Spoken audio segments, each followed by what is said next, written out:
Hello everyone, Group 5 here. Our technology trend is on artificial intelligence and education. My name is Liza Althoff, and my group members are Samantha Berman and Juliana Frayne. We're going to talk about the artificial intelligence in education and some examples of how to use it in the classroom and some advantages and disadvantages and also some trends. So some history of AI. It began in 1936 with Alan Turing, an Englishman mathematician, who published his famous article that established the basis of theoretical computing and the origin of the concept called Turing machine. It formalized the algorithm concept that would become the precursor process of digital computers.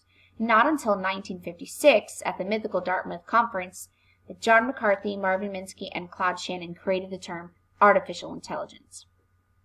And in 1997, when the IBM computer Deep Blue beat world chess champion Garry Kasparov, and then a little later, the computer Watson, also from IBM, won a duel against the human brain in the famous quiz Jeopardy! Is when people actually noticed how AI can be useful and its potential.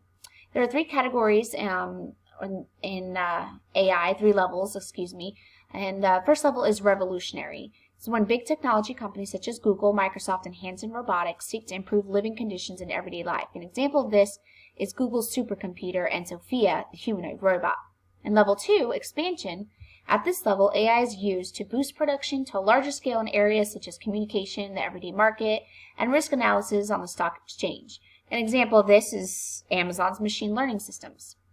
And level 3, communication. At this level, it appears the fundamental processes of interaction with free software that seeks to respond to users' needs either by programming or imitating mechanical learning of the likely responses that are helpful. Some examples include natural language comprehension platforms such as Dialogflow, Duolingo, which many of you probably have heard, and Snapbot.me and ManyChat.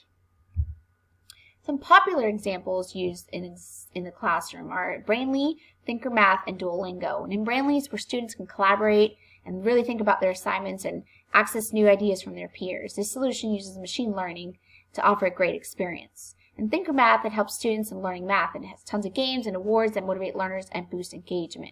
It also provides a learning schedule that is based on the student's knowledge. In Duolingo, it's a learning tool that leverages AI to deliver a placement exam. The test is adaptive, and meaning it will alter the questions based on the responses that were provided before, which is great. Some advantages of AI is that in a virtual environment, AI can really help teachers by becoming their assistant. Also can simulate conversation with students using chat and text messages, can monitor and provide and facilitate help to students at any time, all the time, 24/7. It can also help respond to students' questions and get their questions answered correctly. Teachers can also have more time to work on their lesson plans, research, and have innovation for ideas.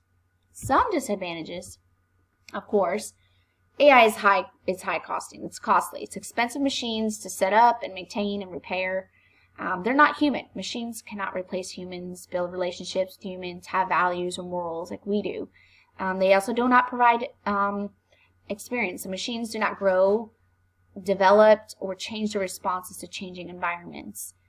And they're not creative. AIs are created for certain tasks. They're not capable of actually having a real imagination. Some future trends are expected to grow by 47.5% from 2017 to 2021. And personalized approach is more going to be based on learning that focuses on each student's abilities and learning styles. It will provide immediate feedback. AI will be able to help teachers with grading and tracking data faster also, and also acts as a communication tool between parents and teachers, which is great. In conclusion, for Samantha and Diffusion of Innovation, she believes she's an early majority because AI is beneficial technology for all classrooms. As a future teacher, a math teacher, she plans to use ThinkerMath in class because it will help a lot of students that have a hard time with math and, of course, make it fun for students to remember and learn the subject. And Juliana, she also falls in the early majority. She's open to new ideas and products that have been researched and adequately selected to be more efficient in productivity. She'll use AI in the workplace. There's some benefits in the workplace to be more efficient with writing lesson plans, conducting meetings, and teaching in a virtual environment. As for myself, I also fall in the early majority. I enjoy and welcome any new technology in the classroom. I still prefer to wait until it's been tested and piloted in classrooms before I can actually incorporate it into my lessons. I've heard the teachers use specific AI learning program before, but I believe it could help bridge the gap with some of the students in the RTI journey or disability. And different types of AI would provide new teaching and catering to students' learning styles. So here is our references. Feel free to look at any links if you want more information. And our meet the team, our roles.